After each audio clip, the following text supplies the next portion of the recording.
సాధారణంగా ప్రతి ఒక్క మనిషిలో ఒక ప్రతిభ ఉంటుంది. కానీ ప్రతిభావంతుల జాబితాలో చాలా తక్కువ మందే ఉంటారు. ఆ ప్రతిభను బయటకు తీసుకురావాలి. కానీ ఒక ప్రతిభతో ఆగిపోకుండా ముందుకు సాగేందుకు చాలా కృషి అవసరం ఉంటుంది. అదే తరహాలో ఇప్పుడు ఒక మహిళ విశాఖపట్నం నుంచి మొదలయ్యి ఇప్పుడు దేశం మొత్తం చూసే విధంగా సాగుతుంది ఆమె జర్నీ. ఎవరు ఆమె అనుకుంటున్నారా? ఆమె మేజర్ కవిత. ఆమె అసలు డాక్టర్గా ఒక ప్రయాణం మొదలుపెట్టి ఆ ప్రయాణాన్ని ఆర్మీ వైపు కొనసాగించి ఇప్పుడు మరొకసారి దేశం మొత్తం ఖ్యాతి పెంచే విధంగా మరీ ముఖ్యంగా మహిళల ఔన్నత్యాన్ని చాటే విధంగా మహిళలు మరొక ముందు అడుగు వేసే విధంగా ఆమె ప్రయాణం కొనసాగుతుంది. ప్రస్తుతం మనతో పాటు మేజర్ కవిత ఉన్నారు. వారిని అడిగి పూర్తిగా తెలుసుకుందాం. మేడం, సాధారణంగా ఒక డాక్టర్ అంటే హాస్పిటలైజింగ్ కానీ లేకపోతే ఒక నర్సింగ్ హోమ్ పెట్టడం కానీ అలాంటివి కొనసాగుతుంది. కానీ ఒక ఆర్మీ వైపు మీ చూపు ఎలా మళ్ళింది? అదేవిధంగా అక్కడితో ఆర్మీతో ఆగలేదు, ఇంకా మీరు ముందుకు సాగుతూనే ఉన్నారు, వివిధ రంగాల్లో ప్రతిభ పొందుతూనే ఉన్నారు. మౌంటైనింగ్ అంటారు, రివర్ క్రాఫ్టింగ్ అంటారు, వగేరా ఈ విధంగా ముందుకు సాగుతున్నారు. ఏంటి సీక్రెట్ ఏంటి? ఇంత ఎనర్జీ ఎక్కడి నుంచి వస్తుంది అసలు? ఫస్ట్ ఆఫ్ ఆల్ నా సీక్రెట్ అయితే లవ్ టువర్డ్స్ మై కంట్రీ అండి. ఇండియా అంటే జస్ట్ ఒక కంట్రీ కదా, అదొక ఎమోషన్. అంటే ఇప్పుడు చూసుకుంటే మన ఆంధ్ర అనే కాదు, ఆంధ్రాలో కూడా ఎంత డిఫరెంట్ కల్చర్ డైవర్సిటీ ఉంది. అలాంటిది మొత్తం కల్చర్ని మొత్తం కంట్రీని మనం ఎక్స్ప్లోర్ చేసామనుకోండి, ఇట్స్ డిఫరెంట్. కానీ ప్రతి కంట్రీ ప్రతి స్టేట్లో ఆ ఇండియా అనేది ఒక ఎమోషన్, ఒక ఫీలింగ్. అది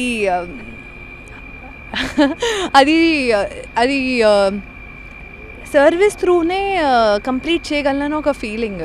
బేసిక్లీ యాక్చువల్గా నాకు తెలియదండి. నేను ఫస్ట్ గ్రాడ్యుయేట్ మా ఫ్యామిలీ నుంచి. సో ఎంబీబీఎస్ వాళ్ళు కూడా యూనిఫామ్ వేసుకుంటారు అనే విషయం నాకు తెలియదు. ఎంబీబీఎస్ థర్డ్ ఇయర్లో నేను జస్ట్ అవుట్ ఆఫ్ క్యూరియాసిటీ అసలు ఏదో చేయాలి, కంట్రీ గురించి ఏదో చేయాలని ఒక డిజైర్. ఎందుకంటే నాకు ఫ్రీ సీట్ వచ్చిందండి. ఎంబీబీఎస్ ఎంతమందో డిజైర్ చేసుకుంటారు ఎంబీబీఎస్ చేయాలని. నాలాంటి ఫ్యామిలీ బ్యాక్గ్రౌండ్ అమ్మాయి ఎంబీబీఎస్ చేయగలిగిందంటే అది ఈరోజు ఈ కంట్రీ వల్లే, ఈ స్టేట్ వల్లే. లేకపోతే ఇట్ ఈస్ ఇంపాసిబుల్. నేను చాలామందికి చూసాను ఎంతో డబ్బులు పెట్టుకొని చేసుకుంటున్నారు. కానీ నాకు ఈ కంట్రీ, ఈ స్టేట్ ఇయర్లీ 10,500తో నా ఎంబీబీఎస్ కంప్లీట్ అయింది. అది కాకుండా ఎక్కువై ఉంటే నేను ఇట్ వాజ్ ఇంపాసిబుల్. సో ఆ గ్రాటిట్యూడ్ రివర్ట్ బ్యాక్ చేయాలి కదా. So one of the medium and means నాకు ఆర్మీ అనిపించింది, సర్వీస్ అనిపించింది. సో నేను ఎలానో యాజ్ అ జస్ట్ కాంట్రాక్చువల్గా ఎవరైనా తీసుకుంటారేమో అని క్యూరియాసిటీతో నేను సెర్చ్ చేశాను యూట్యూబ్లో. అప్పుడు నాకు వన్ బ్యూటిఫుల్ వీడియో అండి. ఐ వుడ్ ఎవ్రీవన్, ఈవెన్ మీరు ఆర్మీ జాయిన్ అనుకోపోయినా please do watch. Army medical corps ఒక వీడియో ఉంది. ఆ వీడియో చూసాక డాక్టర్ని యూనిఫాము ఇంకా స్టెథోస్కోప్తో చూసాక నేను కూడా ఆ యూనిఫామ్ వేసుకోవాలని కోరిక చాలా బలవంతంగా అయిపోయింది. సో ఎలాగైనా వేసుకోవాలి, ఎలాగైనా సర్వ్ చేయాలి అని. ఒక సీన్ ఉంటుంది అక్కడ, హెలికాప్టర్ నుంచి డాక్టర్ స్టెథోస్కోప్ వేసుకొని గ్లేషియర్ పైన దిగుతారని. అది చూసాక ఏదో ఒక రోజు నేను ఆ ప్లేస్లో ఉండాలి అని చెప్పి అనిపించింది. ఆ వైపు వెళ్దామని అనుకున్నా. సో 4th ఇయర్ అయిపోయింది, ఇంటర్న్షిప్ అయ్యింది. I was good in my studies అండి, one of the toppers. So చాలామంది అదే అన్నారు, లైక్ వై, ఎందుకు డిస్కరేజ్ అంటే ఎందుకు కంటిన్యూ చేయడం, 4 years పీజీ అవ్వదు కదా ఇలా అని చెప్పి. కానీ they were still a strong reason, strong emotion ఎలాగైనా చెయ్యాలి అని చెప్పి. So then after family situation కూడా అలానే ఉంది. So I had no option. So both the place I would say ఆ టైం అప్పుడు it was bad, but still I'm happy that I didn't have any second doubt. That was the best option for me. And mountaineering అనేది నాకు నాకు 4th ఇయర్లో నేను ట్రెక్కింగ్కి వెళ్ళాను, Burhan Ghaati expedition ట్రెక్కింగ్కి. నా pocket money save చేసుకొని నేను మా బ్రదర్. సో మేము వెళ్ళాక ప్రతి day it's a new landscape. It's like every day ఒక కొత్త ల్యాండ్స్కేప్లో ల్యాండ్ అవుతున్నాం. అప్పుడు అనిపించింది, oh this Himalayas are and extraordinary అని చెప్పి. అప్పుడు ఒక 15,000 feet వరకు వెళ్ళాను నేను. అప్పుడు అనిపించింది నేను ఫర్దర్గా ఈ ఫీల్డ్లో ఎక్స్ప్లోర్ చేయాలి అని చెప్పి. So one of the other reasons of joining army was I know army adventure wing అంటూ ఒక అడ్వెంచర్ ఉంది. సో లేదు నేను కొంచెం డివేట్ అయిపోతాను. సో ఆర్మీ అడ్వెంచర్ వింగ్ అంటూ కూడా ఒకటి ఉంది. అండ్ ఆర్మీలో ఏ ప్లేస్ కూడా మీరు చూస్తే ఇండియాలో అడ్వెంచర్ స్పోర్ట్స్కి ఆ ప్రమోషన్ లేదు. ఏదైతే army adventure wing army promote చేస్తుంది overall defence. So I was very much like okay let me join.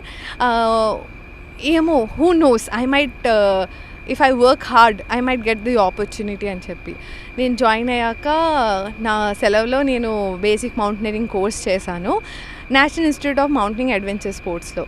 దాని తర్వాత నాకు పోస్టింగ్ కూడా అక్కడే వచ్చింది యాజ్ అ డాక్టర్. సో దాని తర్వాత ఐ కంటిన్యూడ్ మై జర్నీ.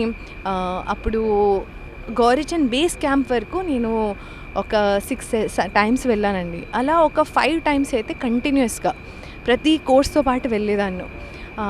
అప్పుడు నాకు చాలా అనిపించింది ఇక్కడి వరకు వచ్చి సబ్మిట్ ఏదో ఒకరోజు చేయాలి అని చెప్పి. సో సబ్మిట్ అనే ఆపర్చునిటీ నాకు 24 సెప్టెంబర్లో వచ్చింది. సబ్మిట్ చేశాను. దాని తర్వాత 25 జాన్లో నాకు బ్రహ్మపుత్ర ఎక్స్పెడిషన్ ఆపర్చునిటీ వచ్చింది. ఏదైతే ఇప్పుడు ఒక అంచనాలకు మించి మీరు కొనసాగుతున్నారు. అయితే అసలు ఇప్పుడు వరకు ఎవరి చేయనిది బ్రహ్మపుత్ర రివర్, ఎందుకంటే విశాఖపట్నం శ్రీకాకుళం జిల్లా నుంచి మొదలయ్యి దేశవ్యాప్తంగా కూడా ఒక చూపు చూసే విధంగా ఎవరూ చేయని పని, మొట్టమొదటి మహిళగా మారి 12 మంది బృందంతో బ్రహ్మపుత్రలో రివర్ క్రాఫ్టింగ్ చేయడం అనేది సాధారణ విషయం కాదు. దాంట్లో చాలా ఛాలెంజెస్, అందులోనూ మరీ ముఖ్యంగా 28 డేస్ మీరు స్పెండ్ చేశారు ఆ టైం. ఆ ఎక్స్పీరియన్స్ని ఒకసారి మాతో షేర్ చేయండి. ఏ విధంగా ఉంది, ఎటువంటి ఛాలెంజెస్ని మీరు బ్రహ్మపుత్ర రివర్లో ఫేస్ చేశారు, అదేవిధంగా అక్కడున్న కల్చర్ కానీ ఏ విధంగా మీరు చూడడం జరిగింది?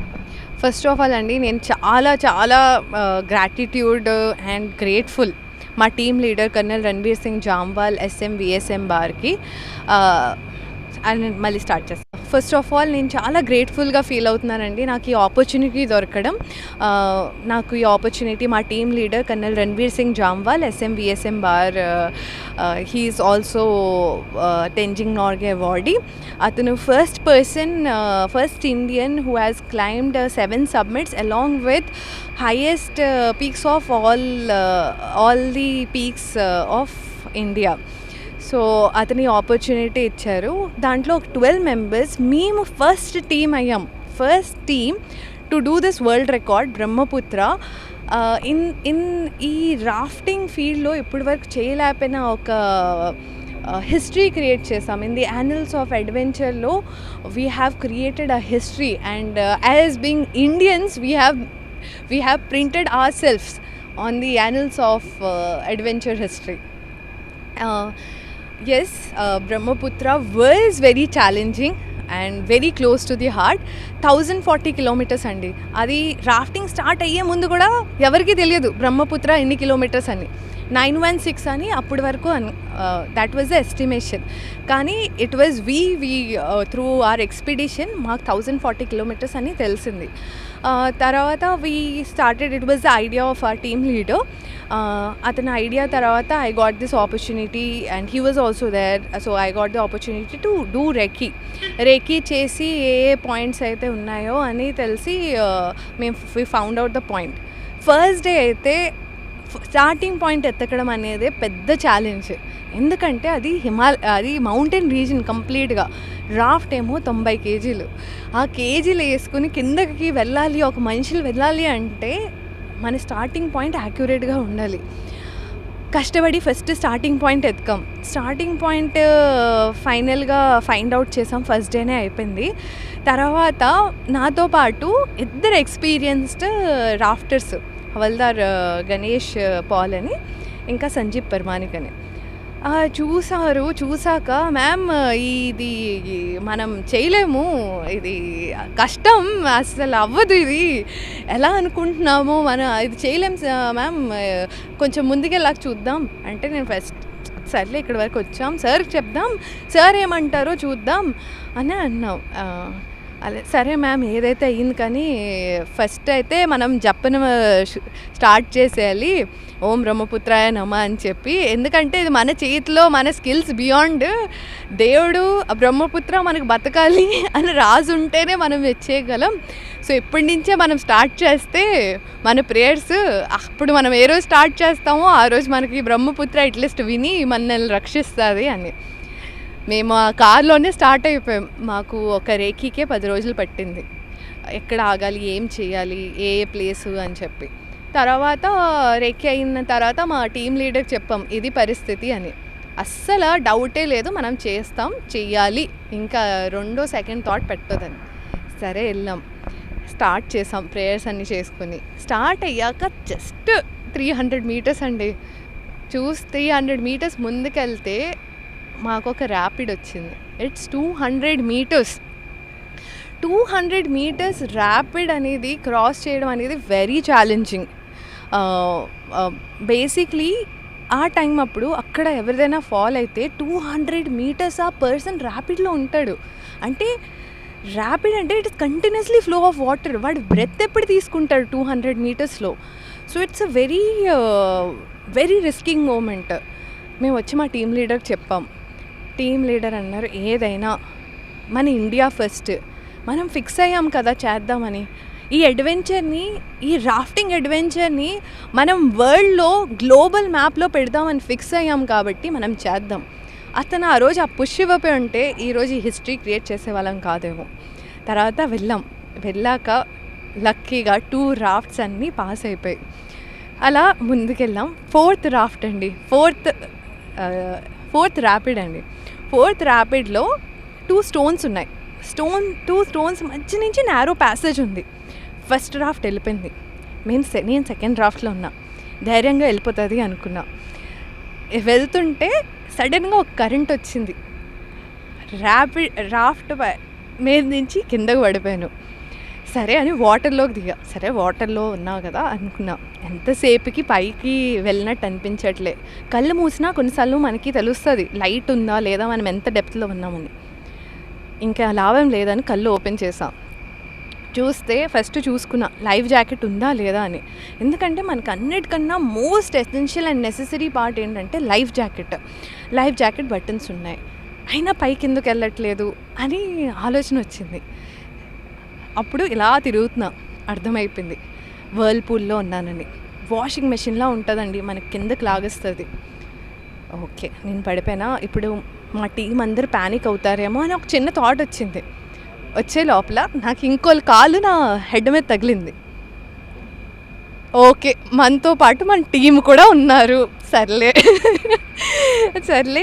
నా తప్పు కాదు, ర్యాపిడ్. ఎందుకంటే మనం కొన్నిసార్లు సెల్ఫ్ డౌట్ చేసుకుంటాం, నేనేమైనా రాంగ్ చేశానా, నేను గ్రిప్ స్ట్రాంగ్గా పెట్టుకోలేదా అని. తర్వాత అర్థమైంది ఓకే నా తప్పు కాదు, ఇట్స్ ఆ ర్యాపిడే అలా ఉంది అని. తర్వాత అతను వచ్చిన తర్వాత అనుకున్నా సరే నాకు కొంచెం టైం పడుతుంది అని అర్థమైంది పైకి వెళ్ళిన వారు. నేను చెప్పుకున్నా, కవిత నోరు మాత్రం తెరుచుకోక, నోరు తెరుచుకుంటే వెంటనే నీరంతా లోపలికి వెళ్తుంది, టెక్నికల్ టర్మ్స్లో లారింగోస్పాజమ్ అవుతుంది, లంగ్స్లో వాటర్కి వెళ్ళిపోతుంది, లంగ్స్లో వాటర్ వెళ్తే నీకు ఎయిర్ ఎక్కడి నుంచి వెళ్తుంది. సో నీ చనిపోయే ఛాన్సెస్ అనేది మోర్ టువర్డ్స్ దిస్. నువ్వు నోరు ఓపెన్ చేస్తే, నోరు తెరవకుండా ఉంటే నువ్వు బతికే ఛాన్సెస్ అనేవి పెరిగిపోతాయి అలా అని చెప్పి సెల్ఫ్ టాక్. ఆ రోజు ఆ సెల్ఫ్ టాక్, ఆ కామ్నెస్ ఎలా వచ్చిందో అంటే, నేను ఇప్పుడు ఏ అయితే వర్డ్స్ చెప్పానో ఆ వర్డ్స్ ఎగ్జాక్ట్లీ నాకు నేను చెప్పుకున్నానండి, వితౌట్ ఎనీ మ్యానిపులేషన్. ఎగ్జాక్ట్లీ ఆ మూమెంట్ నాకు అలానే గుర్తుంది, without any change inside water. And I don't no, ఆ కామ్నెస్ నాకు ఒక్కసారి కూడా అనిపించలేదు నాకేదో అయిపోతుంది అని. బ్రహ్మపుత్ర మీద అంత నమ్మకం పెట్టుకుని వెళ్ళాను. నమ్మకం ఎంత ఇంపార్టెంటో అనేది ఆ రోజు తెలిసింది. సరే పైకి వచ్చినప్పుడు మనకి లైట్ కొంచెం వస్తుంది కదా, సో ఓకే పైకి వచ్చేస్తున్నాను అనే హ్యాపీనెస్తో ఇంకా ఊపిరి తీసుకోవాలని ఆశ.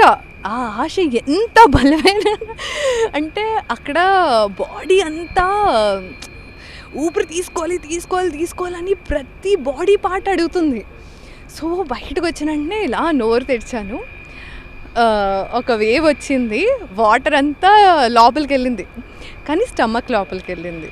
సో కొంచెంసేపు కొంచెం స్విమ్ చేశాను. తర్వాత మాకు త్రో బ్యాగ్ అని రెస్క్యూ ఉంటుంది, త్రో బ్యాగ్ ఇచ్చారు. దాంతో నేను రాఫ్ట్ మీదకి వచ్చాను. రాఫ్ట్ మీద వచ్చాక వామిటింగ్ అయ్యింది. మా టీం లీడర్ చూసి అంత బాగానేనా ఉంది, ఓకేనా అని. సార్ ఇప్పుడు అంత బాగానే ఉంది, ఒక ధైర్యం వచ్చిందండి. అదొక ఇది అయిపోయింది కదా, నాకు ఒక లెసన్ లెర్న్డ్. దీనికన్నా మించి అయితే చూసుకుందాం, మహా అయితే ఏమవుతుంది, మహా అయితే ఈరోజు నా లాస్ట్ డే అవ్వచ్చు, ఇదే నా లాస్ట్ డే అని బతుకు చూస్తా అని చెప్పి నాకు నేను అనుకుని ముందుకు, నా వల్ల ఫస్ట్ నా కంట్రీ ఇది చేస్తే కంట్రీ పేరు పైకి వస్తుంది, నెక్స్ట్ నా టీమ్ అందరూ దాని గురించే ఇదవుతున్నారు. ప్రతి మెంబర్కి వాళ్ళ ఫ్యామిలీ ఉంది, మ్యారీడ్ కూడా ఉన్నారు, వాళ్ళ గురించైనా నేను చేయాలి అని చెప్పి తర్వాత నాకు నేను చూసుకున్నా. దానివల్ల అయింది. సపోజ్ నాకు నేను ముందు పెట్టుకుంటే ఈ మిషన్ అనేది ఇంపాసిబుల్ అండి, ఎందుకంటే ప్రతి ఫీట్లో డేంజర్. మేడం అంటే ముఖ్యంగా ఇప్పుడు మొత్తం మీరు 12 టీమ్ మెంబర్స్ వెళ్ళారు, సక్సెస్ఫుల్గా కంప్లీట్ చేశారు. అయితే ఏ పనైనా సరే ఫస్ట్ చేసిన వారికి ప్రియారిటీ అనేది ఎప్పుడు కూడా దక్కుతుంది. బయట సొసైటీలో కూడా వారినే గుర్తుంచుకుంటారు.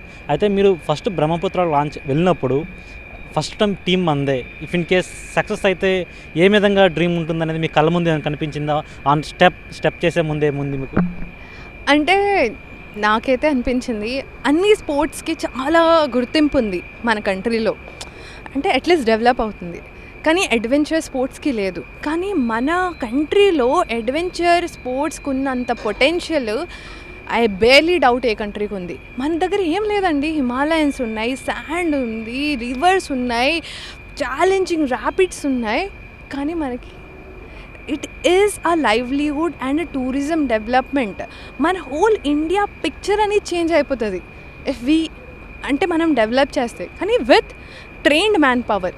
కానీ ఒక్క మిస్టేక్ అయినా ఉన్న పేరంతా పోతుంది. సో అలాంటి ఫస్ట్ అయితే నిమాజ్ అనేది చాలా బూమింగ్ ఇన్స్టిట్యూట్. కంట్రీ గురించి చేయాలి, నిమాజ్ గురించి చేయాలి అని ఒక చెప్పాలంటే నా గురించి నేను చేసుకోవాలనుకుంటే, హిస్టరీ క్రియేట్ చేయాలంటే ఇది ఇంపాసిబుల్ అయ్యేది. We all together as a team had a higher goal. దానివల్ల ఇది అయ్యాక మనం ఇండియా పేరు, అడ్వెంచర్ అనేది ఈ స్పోర్ట్ని ఇంకో లెవెల్కి తీసుకొని వెళ్ళగలం అని హోప్తోనే వెళ్ళాం. అంటే ఈరోజు ఇది చేశాక అట్లీస్ట్ ఒక ఫ్యూ పీపుల్ ఇన్స్పైర్ చేసి ఎవరైతే ఈ జర్నీ చేయాలనుకుంటున్నారో వాళ్ళకంటూ ఒక వే ఉంటుంది అని చెప్పి that was our highest goal. ప్రతిరోజు మేము స్టార్ట్ అయినప్పుడు కంట్రీకి జై అని చెప్పేసి స్టార్ట్ అవుతాం, అండ్ వచ్చినప్పుడు రిటర్న్ అయినప్పుడు మాకు ఇండియా ఫ్లాగ్ కనిపిస్తుందండి వేవ్ అవుతూ. ఆ ఫీలింగ్ అనేది గూస్ బంప్ ఫీలింగ్స్. అంటే ఆ రోజు చేసినంత ఎందుకు చేసామని ఫీలింగ్ రాదు, మన గురించి ఆ ఇండియా ఫ్లాగ్ అలా వేవ్ అయినప్పుడు, మన ఎక్స్పెడిషన్ కంప్లీట్ అయినప్పుడు ఆ ప్రతి person exhaustion vanishes in a moment because it's a higher goal. మన పూర్తిగా కూడా ఒక డాక్టర్గా ఒక స్టేజ్కి వెళ్ళిన తర్వాత ఎందులో స్పెషలైజేషన్ చేయాలి, లేకపోతే ఎక్కడ సెటిల్ అవ్వాలి అనే ఆలోచన ఉంటుంది. వాట్ మీరు డిఫరెంట్ వేస్ చూస్ చేసుకున్నారు, ఆర్మీలోకి వెళ్ళారు. ఆర్మీలోకి వెళ్ళిన తర్వాత కూడా అక్కడతో ఆగకుండా ఈ మౌంటైనింగ్ కానీ, లేకపోతే రివర్ క్రాఫ్టింగ్ కానీ వగేరా ఏదైతే అడ్వెంచర్ స్పోర్ట్స్ ఉంటాయో అటువైపు అంచనా వేశారు. నిజంగా మీరు శ్రీకాకుళంలో ఒక రిమ్స్లో డాక్టర్గా ఉండిపోయినట్లయితే ఆ లైఫ్కి ఈ లైఫ్కి ఎంత తేడా ఉంది, డిఫరెన్స్ అనేది మీరు ఏం అబ్జర్వ్ చేశారు అసలు పూర్తిగా? అంటే నేను అస్సలు ఇప్పుడైతే ఇమాజిన్ చేసుకోలేకపోతున్నాను. ఫస్ట్ అయితే ఆ యూనిఫామ్ వేసుకోవడమే ఒక ప్రౌడ్ ఆపర్చునిటీ అండ్ ప్రివిలేజ్ అండి. సో ఆ యూనిఫామ్ వేసుకున్న తర్వాత అసలు నేను ఆర్మీలో లేకపోతే నేను ఈ ఎక్స్పెడిషన్ ఎప్పటికీ చేసేదాన్ని కాదేమో, ఎప్పటికీ ఈ థాట్ వచ్చేది కాదేమో. అండ్ జస్ట్ నా సర్వీస్ నా స్టేట్కి లిమిట్ అవ్వకుండా నా కంట్రీకి నేను ఇవ్వగలుగుతున్నానని చెప్పి నాకు చాలా, ఇంకా నా స్టేట్ని, మన ఆంధ్రప్రదేశ్ని నేను ఒక గ్లోబల్ లెవెల్లో రిప్రజెంట్ చేయగలిగాను. ఇప్పుడు ఎవరైనా అడిగారు అనుకోండి, ఫస్ట్ విమెన్ ఎవరు అంటే నా పేరైనా మర్చిపోతారు కానీ ఎక్కడి నుంచో మర్చిపోరు. అంటే మరీ ముఖ్యంగా అంటే ఇప్పుడు వరకు చెప్పాలంటే పూర్తిగా కూడా ఈ సినారియో తీసుకుంటే మిమ్మల్ని డాక్టర్ కవిత అని పిలిస్తే ఎలా అనిపిస్తుంది, అదేవిధంగా మేజర్ కవిత అని పిలిస్తే ఎలా అనిపిస్తుంది? మీ ఫీలింగ్ ఏంటి? రెండు డిఫరెన్స్లో మీరు ఏ ప్రౌడ్నెస్ని మీరు ఎంచుకుంటున్నారు? ఆ ఫీలింగ్స్లో తేడా ఏమైనా ఉందా? అంటే నిజం చెప్పాలంటే 2 are close to my heart. ఎందుకంటే 2 నేను ఎర్న్ చేసుకున్నాను, దాని గురించి నేను కష్టపడాను. నేనే ఫస్ట్ గ్రాడ్యుయేట్, సో నేనే ఫస్ట్ డాక్టర్ మా ఫ్యామిలీ నుంచి, అండ్ నేనే first army officer. And obviously major అనేది it takes you into a whole నామ్. ఇట్స్ అల్టిమేట్ సర్వీస్ అండి. And contributing both is more. And ఇది ఎప్పుడు నేను ఆలోచించలేదు. సో ఎస్, కానీ now I'm called as major Kavitha and my appointment is medical officer. And I feel very proud అండి to represent. అంటే అది నాకు కంట్రీ ఇచ్చిన opportunity to it's a very big opportunity which cannot be said in words. అంటే పూర్తిగా కూడా ఒక మహిళ ఆర్మీలోకి వెళ్తుంది అంటే ఆశ్చర్యంగా చూసిన రోజుల నుంచి మనం వచ్చాం. ఒక మహిళ ఇప్పుడు దేశాన్ని రిప్రజెంటేట్ చేయడం, అదేవిధంగా నాట్ ఓన్లీ రిప్రజెంటేట్ చేయడం కాకుండా ఏదో సంథింగ్ అచీవ్మెంట్ తోటి బయటకు రావడం. అది 12 మెంబర్స్ ఉన్న టీంలో వన్ ఆఫ్ ద ఓన్లీ ఒకరే మహిళగా ఉన్నారు. అదంతా కూడా చూసుకొని రాఫ్టింగ్ చేసి వేల కిలోమీటర్లు దాటుకొని బయటకు వచ్చిన తర్వాత బయట సొసైటీ చూసే చూపులు ఉంటాయి. అంటే ఒక ప్రౌడ్నెస్ తోటి అంటే మిమ్మల్ని చూసి మరికొంతమంది ముందుకు బయటకు రావాలనుకుంటారు. అలాంటి యువతకి, ఇప్పుడున్న సొసైటీలో ఉన్న యువతకి మీరు చెప్పాలనుకుంటుంది ఏంటి? ఫస్ట్ ఆఫ్ ఆల్ అండి, మనం ఏంటంటే మనకి చాలామందికి చాలా డిజైర్స్ ఉంటాయి, కానీ మనకి చాలామంది చుట్టుపక్కల అది ఇంపాసిబుల్ అంటారు. యాజ్ అ డాక్టర్ కూడా ఫస్ట్ అయితే నేను ఎంబీబీఎస్ చేయడమే చాలామంది ఇట్స్ ఇంపాసిబుల్, రిస్కీ అన్నారు. కానీ I went with my heart, my family supported అయ్యింది. తర్వాత డాక్టర్ అయ్యాక నీ ప్యాషన్, నీకున్న ప్యాషన్స్కి నీకున్న ప్రొఫెషన్కి అసలు సంబంధం లేదన్నారు. కానీ I found out a way. So ఏదైనా ఉండొచ్చు, మీకు ఏ డిజైర్ అని ఉండొచ్చు, కానీ ది అన్డివైడెడ్ డిజైర్ అండి, which should not be shifted ఉంటే there are 1000 ways universe will open up to you. అది మనం గ్రాస్ప్ చేసిన ఆపర్చునిటీ అంతే. అండ్ హార్డ్ వర్క్కి ఎలాంటి సబ్స్టిట్యూట్ లేదు. హార్డ్ వర్క్ అయితే మీరు ఎలాంటి ఫ్యామిలీ నుంచో, ఎలాంటి బ్యాక్గ్రౌండో, మీరు ఏంటి అనేది అస్సలు it does not. And one of the life changing situation for me, ఈరోజు మీరు వచ్చి నాకు అడుగుతున్నారు అంటే it's because I joined Indian army. Madam, పూర్తిగా అనేక రంగాలలో మీరు అన్నీ కూడా ప్రావీణ్యం సంపాదిస్తున్నారు. అయితే నెక్స్ట్ అడుగు ఎవరెస్ట్ వైపు పడే అవకాశం ఉందా? ఆల్రెడీ మౌంటైనింగ్లో ఒక సత్తా చాటి చూపించారు. అదే దశగా ఎవరెస్ట్ ఎక్కే ఉద్దేశం ఉందా? ఆ ప్లానింగ్ ఏం జరుగుతుందా? ఎవరెస్ట్ ఎక్కాలని చాలా మనసు ఉంది, కానీ ఇట్స్ ఆల్ డిజైర్ స్ట్రాంగ్గా ఉంచుకున్నా. చూద్దాం ఎలా ఆపర్చునిటీ వస్తుందో. ఎందుకంటే అడ్వెంచర్ స్పోర్ట్స్ ఆర్ ఈక్వలీ చాలా సపోర్ట్ కావాలండి, because it's not easy in all the means. So అది కాకుండా ఎనీ 8000 meters, నాకు మౌంట్ కంచన్జంగా, మౌంట్ మకాలు ఇప్పటి వరకు నా నాలెడ్జ్లో ఉన్న వరకు, I don't know, I might be wrong also, మన ఆంధ్ర నుంచి ఎవరైనా ఎక్కారా అనేది రికార్డ్స్లో నాకు తెలియదు. సో బట్ నాకు మౌంట్ కంచన్జంగా, మౌంట్ మకాలు, ఇంకా అది కాకుండా రివర్ రాఫ్టింగ్లో కూడా మన హై ఆల్టిట్యూడ్ జన్స్కార్ రివర్ ఉంది. సో అది రాఫ్ట్ చేద్దాం అనుకుంటున్నాం. అండ్ కొలరాడో రివర్లో ఫస్ట్ టైం రాఫ్టింగ్ అనేది రాఫ్టింగ్ అడ్వెంచర్ స్పోర్ట్ అనేది ఇంట్రడ్యూస్ అయ్యింది. సో ఆ Colorado river it's a most technical and dangerous river, దాంట్లో కూడా చేద్దాం అనుకుంటున్నాను. పూర్తిగా కూడా ఈ ఆర్మీ, డిఫెన్స్ సెక్టార్లో నారీ శక్తికి ఎటువంటి ప్రాధాన్యత అనేది కనిపిస్తుంది? ఎందుకంటే మీరు ఆల్రెడీ యూనిఫామ్ సర్వీస్లో ఉన్నారు, యూనిఫామ్ వేసుకుని ఉన్నారు. అందులో మహిళలకు ఎటువంటి ప్రాధాన్యత కనిపిస్తుంది? ద ఫ్యూచర్ ఎలా ఉండబోతుందని మీరు అనుకుంటున్నారు? బయట సొసైటీకి ఏం చెప్పబోతున్నారు? అంటే ఫస్ట్ ఆఫ్ ఆల్ అండి, ఈరోజు I was the only member in the team అంటే ఆ క్రెడిట్ నేను మా టీమ్ లీడర్కి, మిగతా టీం వాళ్ళకి ఇస్తాను. ఎందుకంటే వాళ్ళ సపోర్ట్ లేకుండా నేను 1% కూడా ఇట్స్ ఇంపాసిబుల్. సో మన సొసైటీలో కూడా ఒక అమ్మాయి దాని ఫుల్ 100% పొటెన్షియల్తో బ్లూమ్ అవ్వాలి అంటే 90% అనేది కాంట్రిబ్యూషన్ సరౌండింగ్ మేల్సే అండి.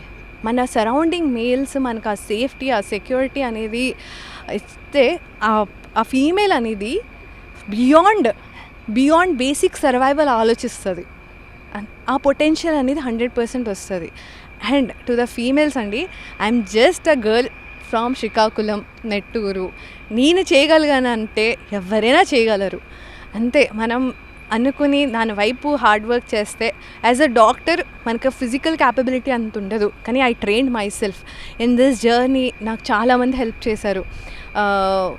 My team leader Ranveer Singh Jamwal sir, తర్వాత నా first chief instructor major Pankaj Gaur, తర్వాత మా సీనియర్ ఇన్స్ట్రక్టర్ రానా సావని, తర్వాత గోపాల్ అని మా సిహెచ్ఎం. తర్వాత నేను జాయిన్ అయ్యాక నాతో పాటు మా ఒక ఫీమేల్ ఇన్స్ట్రక్టర్ ఉండేది బసంతి అని చెప్పి. నా మ్యాడ్నెస్కి నా ఇది చూసి అయినా మీరు చేయండి మీకు వస్తుంది, ఫిట్నెస్ వస్తుంది అని చెప్పి చాలా ఎంకరేజ్ చేసేది. తర్వాత రాఫ్టింగ్లో మా ఉస్తాదు Havildar Ganesh, Pramanik, they were also part of team. Srikanth he was there but he was ఇంక పోస్టింగ్ అవుట్ అయిపోయారు. So it was not me, it is వాళ్ళందరి contribution has made me. So yes, females keep dreaming and surrounding males keep supporting. ఈ రెండు ఫ్యూజన్లో ఉంటేనే it's possible. Madam అంటే ముఖ్యంగా ఎందుకంటే ఈ టీంకి సంబంధించిన టీం చెప్తున్నారు ఈ విధంగా కొనసాగిందని. అయితే మీరు ఆ టీంలో ఉన్న వన్ ఆఫ్ ద డాక్టరా, ఓన్లీ వన్ డాక్టరా? ఆ డాక్టర్గా ఉంటే టీంకి ఏ విధంగా సపోర్ట్ అయ్యారు? ఇన్ కేసు ఏదైనా ఇష్యూ వచ్చినప్పుడు, లేకపోతే ఎవరైనా ఇంజ్యూరీ అయినప్పుడు కావచ్చు, లేకపోతే వారికి ఏదైనా సరే హెల్త్ ఇష్యూ రావచ్చు ఆ టోటల్ 28 డేస్లో, ఏ విధంగా మీరు యూజ్ఫుల్ అయ్యారు? మీ టీంకి మీ సపోర్ట్ ఎలా దొరికింది? So I was the only doctor. నాతో పాటు మా నర్సింగ్ అసిస్టెంట్ ఉండేవారు హవల్దార్ రాకేష్. సో ఎస్, అంటే నాకు ఏదైనా I know my second option at least వాడైనా టేక్ కేర్. ఎందుకంటే నాకు ఎలా అనిపించింది అంటే నాకేం అవ్వకూడదు, ఎందుకంటే నాకైతే నా టీంని ఎవరు చూసుకుంటారు అనేది ఒక extra affection towards the team and obviously to the mission ఎప్పుడు డీవియేట్ అవ్వకూడదని. And as a doctor I have kept a specialized అండి రాఫ్టింగ్ రిలేటెడ్. నా దగ్గర ఎలాంటి స్ట్రెచర్ ఉండేదంటే ఇంతే స్ట్రెచర్, అది 120 kgs క్యారీ అయ్యేది. I have it. ఇంకోటి we had a blizzard sheet, we had specially things which were very easily carriable. ఏదైనా అయినా ఎలాంటి సిచ్యువేషన్కైనా యాంబూ బ్యాగ్ అంటారు లాస్ట్లో చేస్తారు కదా, I had this much ambu bag అంతా కంప్రెస్ చేసి మా టీమ్ లీడర్కి చెప్పాను, సార్ ఇవి ఉన్నాయి, ఇవి తెచ్చుకుంటే మనకి సేఫ్టీ ఇదవుతుంది అని. He said go. And we have that specialized equipment for the raft, ఏదైతే మనకి ఈజీగా క్యారీ అయ్యి. లక్కీలీ రాఫ్టింగ్ అప్పుడైతే అలాంటి ఇన్సిడెంట్ ఏం అవ్వలేదు. నాతోనే అయ్యింది ఒకసారి. ఏంటంటే నా ఒక కాలు అలా రాఫ్ట్లో ఉంది, రాఫ్ట్ హాఫ్ టిల్ట్ అయ్యింది, నా whole body was on air except one leg. So లక్కీగా ఆ టైం అప్పుడు మా గైడ్ కొంచెం ముందుకు పడి హీ స్నాచ్డ్ మీ ఇన్, లేకపోతే I guess my leg would have been ఒక్క దగ్గర, I would have been somewhere else. But అది ఫస్ట్ డే అయ్యిందండి injury. So but still it was nothing. After అది కంప్లీట్ చేశాక చిన్న దెబ్బలు అయితే తగిలాయి. కానీ I'm saying you know like Brahmaputra అనేది మేము ఎంత నమ్ముకుని వెళ్ళామో మాకు అంత బయటికి తీసుకుని వచ్చింది. టుడే మొత్తం టీం చేయగలిగిందంటే yes we have skills, we're, but the 90% contribution is of river Brahmaputra. పూర్తిగా నేటి యువతరానికి అడ్వెంచర్ స్పోర్ట్స్లో ఉండే ప్రాధాన్యత కావచ్చు, అవకాశాలు కావచ్చు, అది తెలియజేయడానికి మీ తరపు నుంచి few words. First of all adventure sports అనేది ఇట్స్ అ స్పోర్ట్. సో మీరు physically obviously you will be fit, no doubt in it, you have to be fit. ఎందుకంటే నువ్వు నీ ప్రాణాలు పెడుతున్నావు అక్కడ. సో 1% కూడా నువ్వు ఫిట్నెస్ లేకపోతే it is not possible. So it will develop fitness. And secondly అది ఒక డిఫరెంట్ మెంటల్ క్యాపబిలిటీని డెవలప్ చేస్తుందండి. అంటే ఇప్పుడు మీరు ఆ సిచ్యువేషన్లో ఉన్నారు, ఎక్కడైతే మీకు ఏదైనా అవ్వచ్చు, కానీ మీరు డిసిషన్ తీసుకోవాలి, కామ్గా తీసుకోవాలి. సో ఆ స్కిల్ డెవలప్మెంట్ ఏదైతే వస్తుందో, ఆ మెంటల్ క్యాపబిలిటీ ఏదైతే వస్తుందో, అది నార్మల్ సిచ్యువేషన్లో రావడం it would be very challenging. Adventure sports అనేది it will make you, there is no other option. And one more thing which actually అంటే మీరు ఇలా నేను మాట్లాడినప్పుడు షిఫ్ట్ చేస్తే, సో అది కాకుండా like the connection to the nature అండి. అంటే మనము నేచర్ సెపరేట్ కాదు మనం అనుకుంటాం. థింక్ అ స్మాల్ ఎగ్జాంపుల్ అండి. ఈరోజు ఊపిరి తీసుకుంటాం, దాన్ని ఎంత గ్రాంటెడ్గా తీసుకుంటాం. ఆ రోజు ఆ వాటర్ లోపల పడితే అర్థమైంది ఒక్క ఊపిరి వాల్యూ ఏంటి, ఒక్క బ్రెత్ గురించి ఎలా తప్పున పడానో నేను. ఆ పైకి వచ్చిన తర్వాత ఆ బ్రెత్ తీసుకున్న తర్వాత ఆ హ్యాపీనెస్ వేరే లెవెల్లో. ఎప్పుడైతే అడ్వెంచర్ స్పోర్ట్స్లో కొన్ని రోజులు మనం ఉండమో, మనకి బెడ్ దొరికినా అదొక different happiness. Small things, granted things తీసుకుంటాం. మనం అనుకుంటాం మనం చాలా ఇంపార్టెంట్ థింగ్స్ చేసేస్తున్నాము అని చెప్పి, కానీ మన basic things, all important things are taken care. మన హార్ట్ బీట్ అవుతుందా? ఇట్ ఈస్ నాట్, మనం ఏం చేయట్లేదు, అది మన చేతిలో ఇస్తే మనం ఎప్పుడో we would have led into complications. And then మన బ్రెత్, మన control, it is taken care. So all the important things are taken care. So adventure sports అనేది అది చాలా క్లోజ్గా ఈ థింగ్స్ని మనని ఇంప్రింట్ చేస్తుంది. So today also only I think is like I don't take my life very granted. It's like every day is a new day. Every day is a new chapter. Every day is a new potential. New chapter, and every day has a new possibility. So yes, it has so much, and ఎవరైనా adventure స్పోర్ట్స్లో pursue చేయాలి. Like I'm a doctor, so I'm following adventure sports also. It's not like మీరు ప్రొఫెషనే చేయాలి అని చెప్పి. So you can balance both. And one of the ways is joining Indian army. Indian army encourages lot of adventure sports. One is Army Adventure Wing.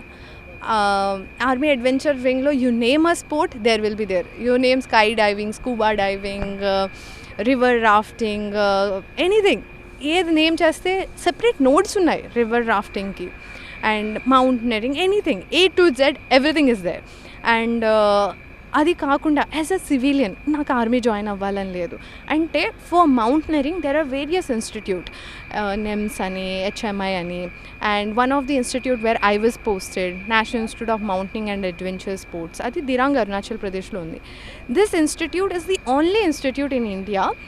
దేంట్లో అయితే all domains, land, aqua, aero, like scuba diving, river rafting, paragliding, paramotor, so a civilian can enroll anywhere. Anyone can enroll in this courses. Thank you. అంటే మీ valuable టైంని మాకు కేటాయించారు, అదేవిధంగా అంతే valuable ఇన్ఫర్మేషన్ని మా ప్రేక్షకులకు తెలియజేశారు. పూర్తిగా చూస్తున్నాం, ఎందుకంటే ఒక డాక్టర్గా ప్రయాణాన్ని ఒక మహిళ మొదలుపెట్టి, అది కూడా ఒక మారుమూల గ్రామాల నుంచి, శ్రీకాకుళం లాంటి ఒక గ్రామం నుంచి మొదలుపెట్టి, ఇప్పుడు యావత్ దేశం మొత్తం కూడా చూసే విధంగా, గర్వంతో చూసే విధంగా, ఏకంగా 1000 కిలోమీటర్లు బ్రహ్మపుత్ర నదిలో ప్రయాణించి అంతే సక్సెస్ఫుల్గా బయటకు వచ్చిన తర్వాత తన ఎక్స్పీరియన్స్ కూడా తెలియజేస్తున్నారు. మరోవైపు ఈ నేటి యువతకు అడ్వెంచర్ స్పోర్ట్స్ పట్ల ఇటువంటి అవగాహన ఉన్న అంశంపై కూడా పూర్తిగా మేజర్ కవిత చెప్పే పరిస్థితి కనిపిస్తుంది. విడుదల శంకర్తో నరేష్, సాక్షి టీవీ, విశాఖపట్నం నుంచి.